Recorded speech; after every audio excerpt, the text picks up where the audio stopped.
Comment l'islam a commencé en moins de 10 minutes? Bien, commençons. Tout d'abord, remontons le temps jusqu'à un endroit très lointain dans une époque très lointaine. La Mecque, en Arabie, en l'an 570. La Mecque est importante pour deux raisons. Premièrement, la Kaaba, un édifice consacré à l'adoration d'Allah subhanahu wa ta'ala. Deuxièmement, la naissance du prophète sallallahu alayhi wa sallam. Mais il y a un problème. Nous en reparlerons plus tard dans la vidéo, mais pour l'instant, voici son prénom en arabe. À l'époque, la Mecque était un endroit sans foi ni loi, où le seul moyen d'être en sécurité était d'avoir un clan, plein de riches frères qui s'occuperaient de quiconque se dresserait sur votre chemin. Ce lieu était donc dirigé par des familles faisant pratiquement tout ce qu'elles voulaient. Et la religion n'aidait pas. À cette époque, la Kaaba était entourée de 360 idoles qui ne pouvaient rien pour personne. C'était difficile d'y grandir, si comme le prophète sallallahu alayhi wa sallam, vous n'étiez qu'un pauvre orphelin ne croyant qu'en un seul et unique Dieu. Un seul et unique Dieu appelé Allah, le Seigneur de l'univers. Le père du prophète sallallahu alayhi wa sallam était mort avant sa naissance, et sa mère mourut quand il n'avait que 6 ans. Il fut donc adopté par son grand-père, Abdul Muttalib, puis par son oncle Abu Talib, qui inspirait le respect auprès des grandes familles de la Mecque. Le prophète sallallahu alayhi wa sallam était donc en sécurité, ou du moins pour l'instant. Il travailla d'abord en tant que berger, avant de devenir plus tard un commerçant aguerri en achat et revente de biens. Quand il travailla pour une riche veuve du nom de Khadija, elle fut si impressionnée par son honnêteté et ses compétences qu'elle le demanda en mariage. Un mariage lui apportant soutien et sécurité. Chaque année, durant le mois du Ramadan, il se déroulait une grande fête autour de la Kaaba, durant laquelle les gens faisaient des sacrifices pour leurs idoles. Le prophète sallallahu alayhi wa sallam la détestait. Alors il allait se réfugier dans une grotte en haut des montagnes, en dehors des villes, pour y méditer. Une nuit, alors qu'il y méditait, l'ange Jibril alayhi salam se dressa face à lui et lui dit « Lis ». Mais le prophète sallallahu alayhi wa sallam ne savait pas lire. « Lis » répéta l'ange, mais il ne le pouvait pas. « Lis » répéta l'ange une troisième fois en le serrant si fort que le prophète sallallahu alayhi wa sallam finit par connaître les versets par cœur. Alors il récita le message. « Lis au nom de ton Seigneur qui a créé l'homme d'une adhérence. Lis ton Seigneur est le très noble, qui a enseigné par la plume, enseigné à l'homme ce qu'il ne savait pas. » C'était un message d'Allah subhanahu wa ta'ala. Dieu lui parlait exactement comme il parlait au prophète qui l'avait précédé, ce qui faisait de lui un prophète, alayhum salam ajma'in. Le message fut transmis durant la suite de la vie du prophète sallallahu alayhi wa sallam. Dieu lui transmettait les versets et il les récitait. Ces paroles étaient écrites par ses compagnons et des années plus tard, elles furent entièrement rassemblées afin de devenir un livre, le Saint-Coran. Quoi qu'il en soit, ce fut des années plus tard, alors revenons à notre fameuse nuit. Le prophète sallallahu alayhi wa sallam commença d'abord par exhorter sa famille, ses amis, puis à tout le monde qu'il n'existe qu'un seul Dieu et que tout le monde doit être traité avec justice. Une fois, le message ne passa pas pour l'une des familles de la Mecque, qui aimait faire ce qu'elle voulait. Car voyez-vous, Islam veut dire obéissance à Allah, et Muslim, celui qui obéit à Allah. Mais ces familles aimaient dicter leurs propres règles. Alors les musulmans traversèrent de durs moments à tel point que certains furent torturés ou même tués. Certains réussirent à s'échapper en Abyssinie, en Éthiopie, mais la plupart d'entre eux étaient prisonniers à la Mecque.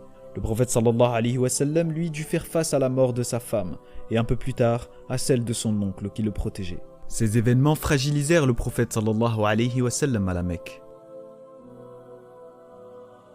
Se sentant mal, il alla prier Allah à la Kaaba une nuit. Puis l'ange Gabriel l'emmena à l'aide d'Al-Buraq, une monture, jusqu'à Jérusalem avant de rencontrer tous les prophètes dans les différents cieux, puis jusqu'au paradis où Allah lui révéla de prier 5 fois par jour, ainsi que d'endurer et de patienter face au décret de son Seigneur. Ainsi, il retourna à la Mecque. Cette nuit prit le nom du voyage nocturne. Que ce soit une simple vision ou un voyage astral, tous les musulmans y croient. Et cela apporta un grand bien au prophète sallallahu alayhi wa sallam, surtout pour les difficultés qui allaient suivre. Puis il y avait cette cité appelée Yathrib. Les gens avaient entendu parler du prophète sallallahu alayhi wa sallam et ils l'invitèrent à se joindre à eux, lui et ceux qui l'avaient suivi parmi ses fidèles. Les musulmans partirent donc de la Mecque et firent une dangereuse traversée dans le désert jusqu'à Yathrib. Le prophète sallallahu alayhi wa sallam resta avec quelques compagnons à la Mecque jusqu'à ce que chaque musulman soit sorti, puis ils planifièrent leur départ. Mais les riches familles de la Mecque ne voulaient pas qu'ils vivent. Pour le tuer, chaque famille envoya un assassin de sa tribu durant la nuit, mais il n'était déjà plus là quand ils entrèrent dans sa maison au petit matin. Des chasseurs de primes furent envoyés pour le traquer, mais le prophète sallallahu alayhi wa sallam et son meilleur ami Abu Bakr radiyallahu anhu s'en allèrent ensemble jusqu'à Yathrib, mais les traqueurs étaient prêts à tout pour la récompense. Plus tard, ils réussirent à entrer sains et saufs à Yathrib, qui fut renommée Médine pour cette occasion. Mais les problèmes du prophète sallallahu alayhi wa sallam n'étaient pas terminés. 3 grandes guerres éclatèrent entre les musulmans de Médine et les idolâtres de la Mecque. La première était Badr, où le prophète sallallahu alayhi wa sallam et seulement 313 hommes firent face à pas moins de 1000 soldats mécois. De façon miraculeuse, les musulmans l'emportèrent, puis il y eut la bataille du mont Uhud, qui ne se déroula pas comme prévu. Certains des hommes du prophète sallallahu alayhi wa sallam lui désobéirent et ouvrirent une brèche dans les défenses musulmanes. Puis il y eut la bataille des tranchées. Médine était protégée par les montagnes dont 3 de ses côtés. Donc, quand les Mécois attaquèrent de front, les musulmans y avaient construit une tranchée pour stopper leur avancée. Et à cause des conditions de la bataille, les soldats idolâtres se résilièrent à abandonner le combat. Ce fut donc une nouvelle victoire pour les croyants.